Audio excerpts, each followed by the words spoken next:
ক্ষমা করে দিও গো আমাকে।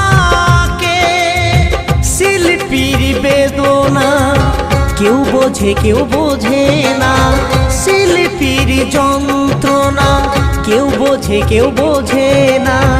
তবু গান গাই